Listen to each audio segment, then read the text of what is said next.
Hi friends, இன்றைக்கி டே பார்த்திங்கன்னா ரொம்ப லேட்டாக தான் ஸ்டார்ட் ஆச்சு. ஃபஸ்ட் நாள் தலைக்கு குளித்தா அடுத்த நாள் வந்து எண்ணெய் வச்சு சிக்கு எடுத்தே ஆகணும் நம்ம தலையை பொறுத்தளவு. இன்றைக்கி தான் லாஸ்ட் எக்ஸாமாமா, ஒன்றா கிளம்பவே இல்லை, எல்லோரும் விளையாண்டுட்டு தான் இருக்கிறாங்க. இது வந்து ரைஸ் வாட்டரை வந்து ஊற்றி வச்சேன், அதை தான் இன்றைக்கி வந்து அப்ளை பண்ண போகிறேன். ஆனால் ஜில்லுன்னு தான் இருக்குது, ஓரளவுக்கு சூப்பராக இருக்குது. இன்றைக்கி நம்ம வீட்டில் என்ன சாப்பாடுன்னு சொல்லி பார்த்துடலாம். நேற்று வச்ச ரசம் சாம்பார் எல்லாமே அப்படியே மிச்சம் இருக்குது. சாம்பார் கொண்டு போனால் மதியானத்துக்கு கெட்டு போயிடும், அதனால் ஃப்ரைட் ரைஸ் செய்யலான்னு சொல்லிட்டு ரெடி பண்ணியாச்சு. கேரட்டு, முட்டைக்கோசு, பீன்ஸு எல்லாமே இருந்துச்சு. அதையெல்லாம் நல்லா கட் பண்ணி சுடுதண்ணி வச்சு வந்து நல்லா வந்து கழுவி எடுத்தாச்சு. இந்த முட்டைக்கோசு ஒரு மாதிரி ஸ்மெல் அடிக்கும், அதனால் சுடுதண்ணி வச்சு நல்லா கழுவி எடுத்துட்டோம் அப்படின்னா அந்த ஸ்மெல்லெல்லாம் இருக்காது.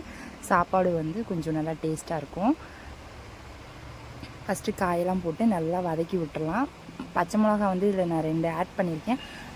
மசாலா வந்து ஒரு அரை டீஸ்பூன் மட்டும்தான் ஆட் பண்ணியிருக்கேன். காய் வந்து நிறையா போட்டு, சாப்பாடு வந்து பார்த்திங்கன்னா ஒரு கொஞ்சமாக போட்டு, பேருக்கு வந்து சாதம் போட்டு அப்படியே கிளறி எடுத்தாச்சு. காலையில் வந்து தயிர் சாப்பாடு இருந்துச்சு, அதை வந்து கரைச்சி குடிச்சிட்டு கொஞ்சமாக அதிலேருந்து காய் எடுத்து வச்சுருந்தேன்.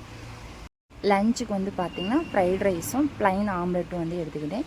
இதே மாதிரி நீங்களும் ஹெல்த்தியாக வந்து ட்ரை பண்ணுங்கள். மறக்காமல் ட்ரை பண்ணி பார்த்துட்டு கமெண்ட் பண்ணுங்கள். ஓகே, பாய்.